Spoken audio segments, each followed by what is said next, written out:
Okay, so we're going to talk about pain, chronic pain.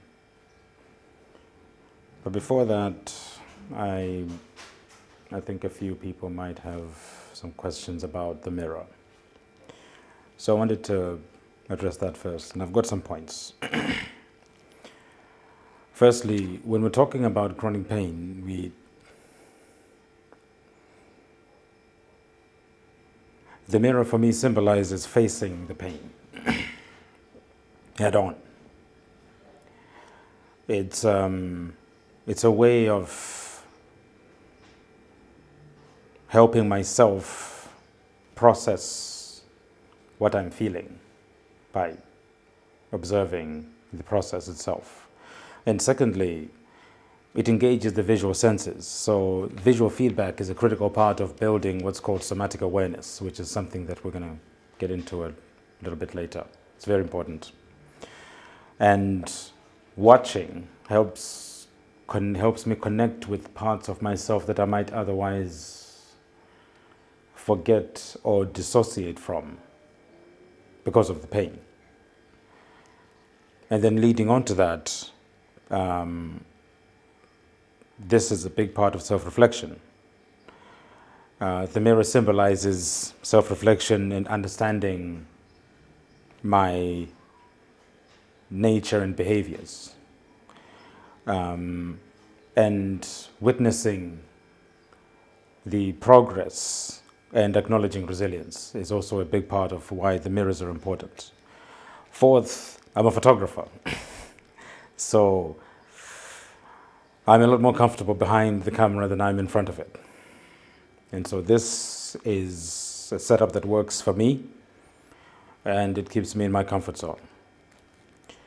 And fifth, it allows me to have a bit more space, and I can move around, which is also a big part of what I'm going to want to talk about, which is the importance of movement in building resilience and recovering, or trying to claw back some form of agency from these horrible diseases.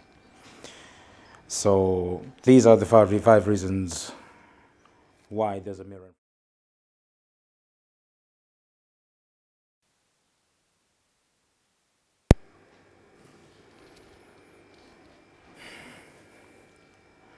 Okay, so I want to talk about pain,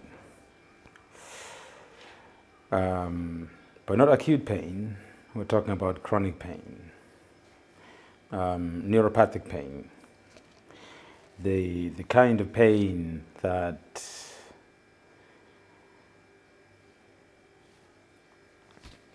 breaks you from the inside. It is very, very deep. And I have arachnoiditis, which is a nasty neuropathic condition, which is effectively chronic neural inflammation. So the nervous system has chronic inflammation. And the reason for that is the nerve roots that are attached at the base of the spine. That's what the condition is, but those are details for another time. And the issue is that anything the body doesn't understand, it interprets as pain. So that is a permanent attachment of nerve roots, which is unusual. So I keep getting nerve firings of pain, so chronic pain that never stops. And so it took a while. It took about 6 months for the reality of what that actually meant, that this was a condition with no treatment. Like, what do you mean there's no treatment? There's nothing? That's just it? That took a while, but eventually you get used to it, and my approach was to try to understand it. Because if there was no treatment and I had to suffer under this much pain forever, for as long as I've got left, then at the very least I want to understand what it is exactly that is causing me so much pain. So how do I do that? Well, then I face the pain. You listen to it.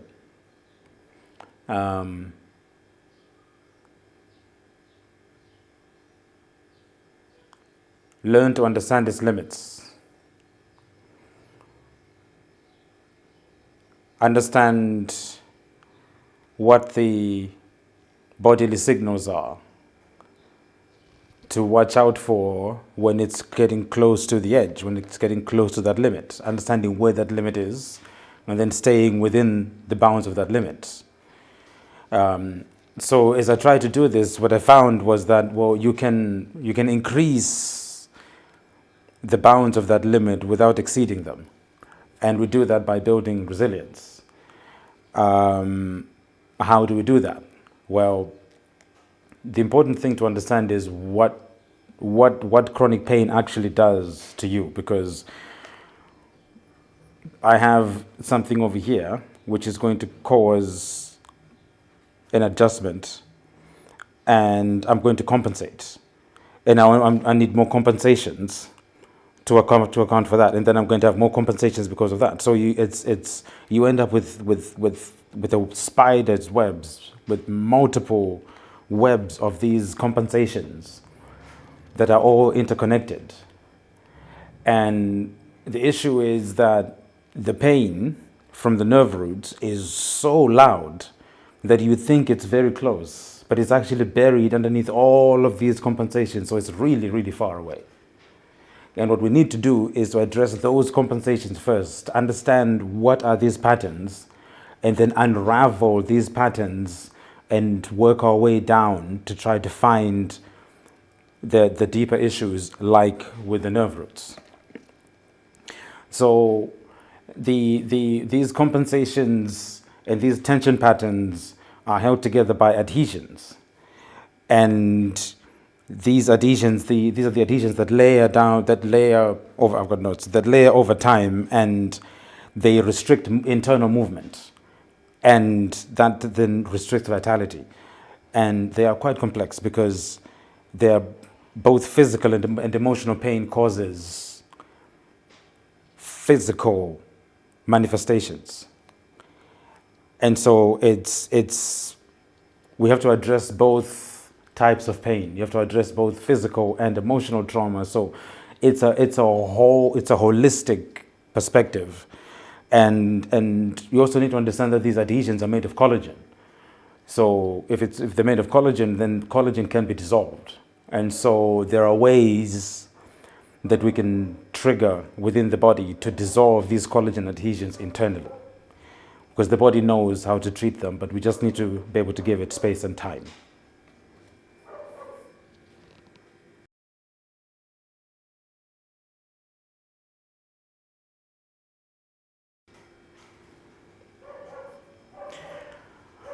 So what am I trying to do? So we want to systematically trace these tension patterns and dissolve these internal adhesions. And how do we do that, or how do we support that process? There are multiple ways that we can. First is nutrition. We need to understand what are the foods that are most productive, that are most useful, that are least inflammatory. So we want to avoid inflammatory foods, because these conditions are neuroinflammatory conditions. So any kind of inflammatory foods are going to increase inflammation. So we want anti-inflammatory foods. We want to look at physical exercise. That's very important, because physical exercise, particularly weight training or physical or resistance training, is really, really good for building resilience, because it builds muscle mass. And muscle mass is what you will need to address those eternal adhesions, you need a lot of physical vitality. So physical exercise is a very important part, and it's something that would be encouraged to start immediately if you haven't already. It's also good for the mind, which is a whole part of this. Understanding how to set up your space, understanding how your space, your spatial needs, how much space do you need, what do you need in your space, what are the right types of furniture that you would need, because we're very restricted in terms of what we can use. Managing time, which goes along with managing energy. You need to manage energy. You need to understand, you need to manage and pace yourself and understand that you don't have as much to give as most people, and so you need to be able to hold back and retain more for yourself. We want to look at increasing somatic awareness. So this will then get into breathing and more of the internal observations and somatic release, which will help with increasing your own understanding of your own internal processes. Those are the major ways that we can address this. And for me, a big one is to raise awareness for silent disabilities, because no one really cares about us. So I would like to change that if we can. So for today, we're going to start with one exercise, which is breathing exercise. Most of them are breathing related, because that's how we activate these processes, but there are different ways of breathing.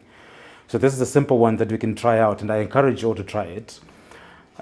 Spend 10 minutes breathing and do it for a week or two, and then let me know, or for a couple of days, whatever. Try it and let me know. But it's something that I think is, for me, is the first step towards unlocking some of these more internal processes. It's learning to breathe. So diaphragmatic breathing is one way to do that, and that's coming up now.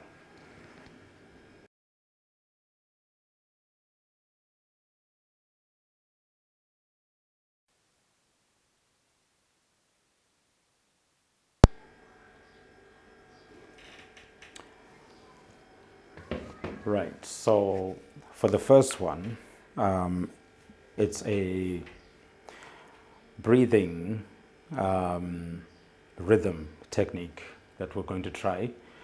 And ideally, it works best, you need to put your hand just below your belly button. It needs to be on the skin, because you want the physical connection. So what you want to do is you want to breathe in, but we don't want to breathe into our lungs outwards. You want to breathe down. You want to deflate the diaphragm and allow the air to flow downwards. That's why we want to put our hand here, because this is going to help with focusing, so that when you breathe in, we can take in a lot more air than if we were to just breathe into the lungs. So this kind of breathing, with this deeper breathing, is what we want to do. So you want to be able to want to control the breathing. So we breathe in over the course of 6 seconds. So you want to breathe in and count to 6. So it'd be 1. So, and breathing in is through the nose, breathing out through the mouth.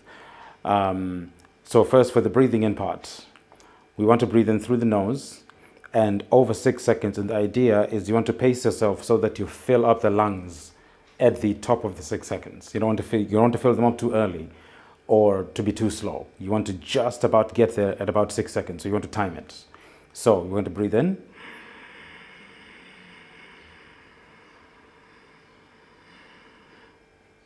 And then at the top, what I like to do is I like to swallow saliva, because by swallowing, it forces the windpipe to close. And then you hold it closed.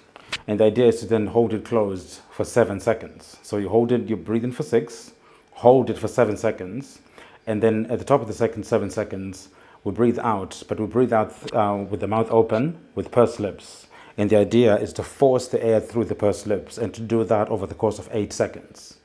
So we breathe in over 6, hold for 7, and breathe out, so that at the end of 8 seconds, the lungs are completely, you're at the bottom of your lungs, there's nothing left. You don't want to do it too soon or later than that. You want to try to time it. So this would be like breathing in like this.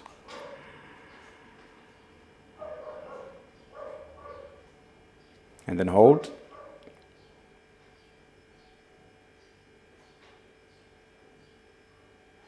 And then we breathe out.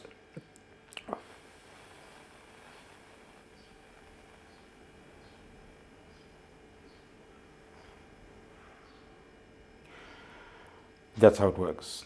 And so the idea is now, as soon as you get to 8 with the breathing out, immediately we'll breathe in again with 6. And then you hold for 7, we'll breathe out for 8. And then immediately we'll breathe in again for 6, hold for 7, breathe out for 8. So we're going to do 5 in real time. Let's go.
So that's the breathing exercise. So the idea is ideally you want to be doing this every day. Spend 5-10 minutes just breathing. It's quite heavy. You'll find that the first few times you do it, it's probably going to knock you out a little bit, because what it does is it lowers, it calms down the nervous system. And so the process of calming down the nervous system is effectively going to shut you down and knock you out completely, which is what we want, because that's how you rest. But then that's also how you allow other things to rise that we can then start to navigate through and release these tension patterns. So hopefully this was useful. I'm very curious for some feedback, because I've shown this around to a few people around me, and it seems to be making a difference. And I'm hoping that it'll make a difference here as well. And it's something that you can try, that's free, even if you're incapacitated, all you're doing is breathing. So let me know if it helps.